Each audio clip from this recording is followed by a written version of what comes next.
قربت، اور ایک معنی ہے ذریعہ. وسیلہ معنی کیا ہے؟ ذریعہ. اسی طرح سے یہ بھی بتایا گیا ہے کہ ایسا عمل جس کے ذریعے سے کسی کی قربت حاصل کی جائے. مثال کے طور پر آپ کو میں سمجھاؤں، آپ کو شفا مکتب جاریہ سے مثال کے طور پر سرائیہ جدید مکتب جاریہ جانا ہے.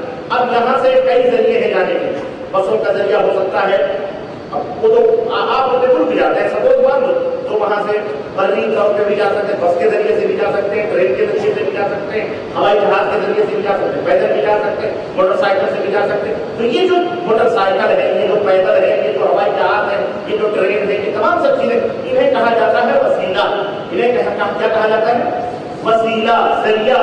جن ذریعوں سے آپ کسی تک پہنچتے ہیں، کسی کے نزدیک پہنچتے ہیں، اپنی منزل کو پاتے ہیں، اس کو کیا کہا جاتا ہے؟ وسیلہ اور ذریعہ. یہی وسیلہ لغت میں پروٹیکشن میں اور شرعی اصطلاح میں اسلام میں کس کو کہا جاتا ہے؟ اسلام میں وسیلہ وہ نیک اعمال ہیں جن کے ذریعے انسان کو اللہ تبارک و تعالیٰ کا قرب حاصل ہوگا. وہ نیک اعمال یا وہ اعمال جن کے ذریعے سے ایک بندہ اللہ تبارک و تعالیٰ کا قرب یعنی اس کی نزدیکی، اس سے قریب ہوتا ہے. اللہ اکبر. یہ تفسیر یہ بات کس نے کہی؟ امام راضی، امام طبری نے، ابن حافظ ابن کثیر اور دیگر سلف اور خلف میں علماء اہل سنت و جماعت کا یہی ایمان اور عقیدہ ہے. میرے بھائیوں، بات بالکل مختصر میں آپ کی خدمت میں رکھنا چاہتا ہوں. تفصیلات کے لیے میرے پاس اتنا ٹائم نہیں، اس لیے اشارے میں کرتا جاؤں گا، آپ سمجھتے گئے. اب ہم یہ دیکھیں کہ جب اللہ تبارک و تعالیٰ نے یہ فرمایا کہ تم وسیلہ ڈھونڈو، تو سب سے بڑا وسیلہ اللہ کے قریب ہونے کا کیا ہے؟ ہمیں یہ پوچھنا ہے.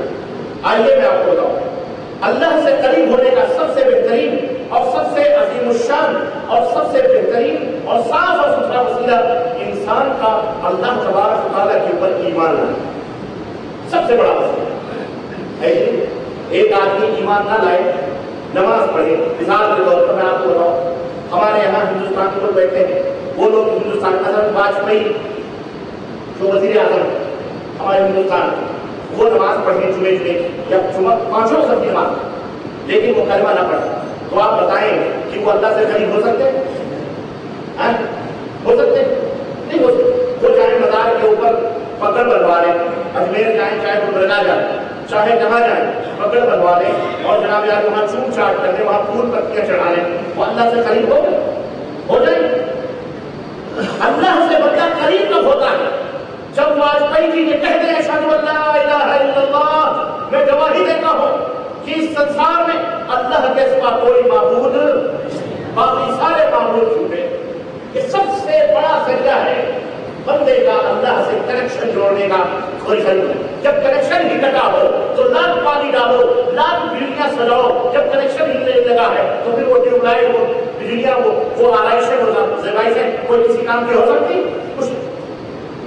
میرے بھائیوں، سب سے بڑا وسیلہ اللہ سے قریب ہونے کا کیا ہے کہ بندہ اللہ تبارک و تعالیٰ کا کلمہ، اللہ عز و جل کے وہ معبود واحد مانے، اللہ تبارک و تعالیٰ کے اوپر ایمان لائے.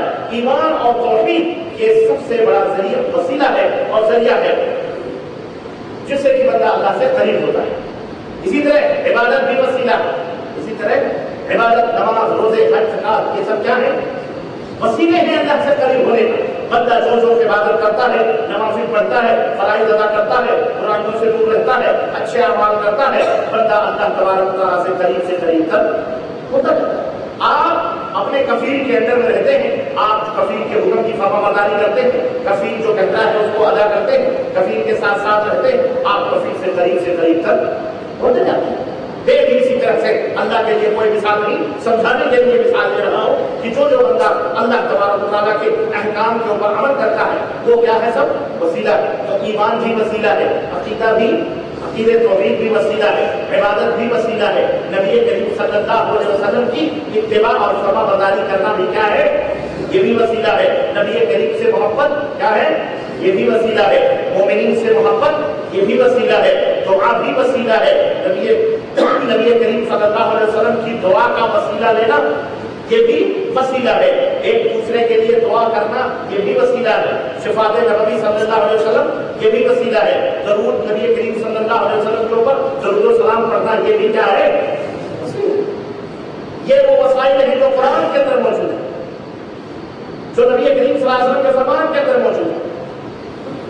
اب میں آپ کو آگے بتاؤں دعا کے لیے وسیلہ کیا ہے. دعا ہمارے یہاں اس مسئلے پر دیکھیں بہت سارے مسائل, لیکن ان مسئلوں پر کوئی گفتگو لینے نہیں ہوتی.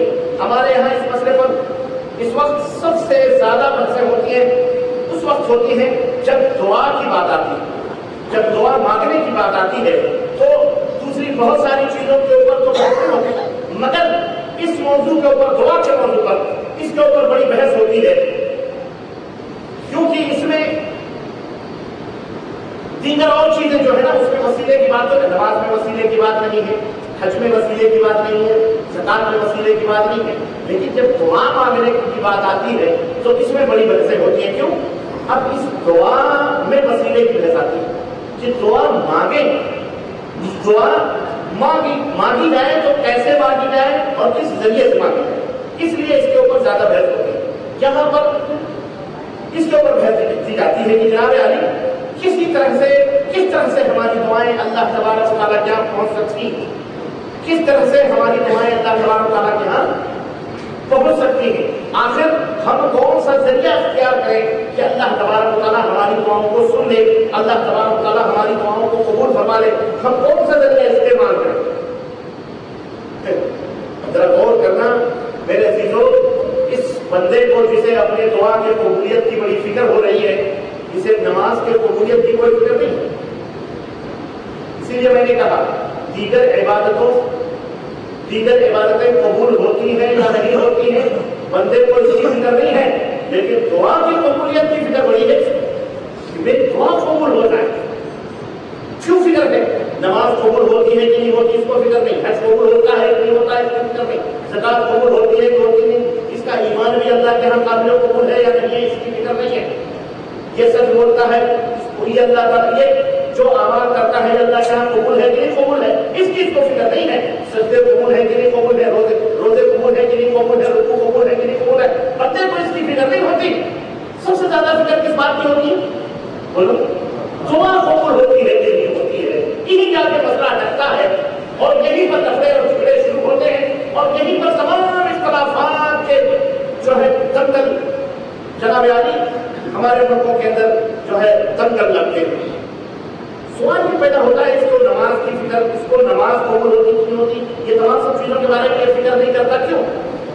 اس سے ایک بات سمجھ میں آتی ہے کہ دعا ایک ایسی چیز ہے نا, نماز روزہ حج زکات کے تو دینے کی بات ہے نا, دعا تو لینے کی بات ہے, اس لیے لینے میں اس کی بڑی فکر ہے. دعا کیسے قبول ہوگی, یعنی اس کو بالکل راکٹ پر اٹھا کر اللہ کے اللہ تعالیٰ کے تمہاری نمازوں کی بھی فکر نہیں ہے, اس کو کیسے بھیج رہے ہو اللہ تعالیٰ کے پاس. کبھی غور کیا ہے تم نے کہ ہم اپنی نمازیں اللہ تعالیٰ کے ہاں کیسے بھیجیں؟ اپنی دعاؤں کو تو تم اس فکر میں لگے رہتے ہو کہ راکٹ سے پڑھ کے کسی تیز اور تلوار کو سواری ملے اور اللہ تعالیٰ تک پہنچا دے.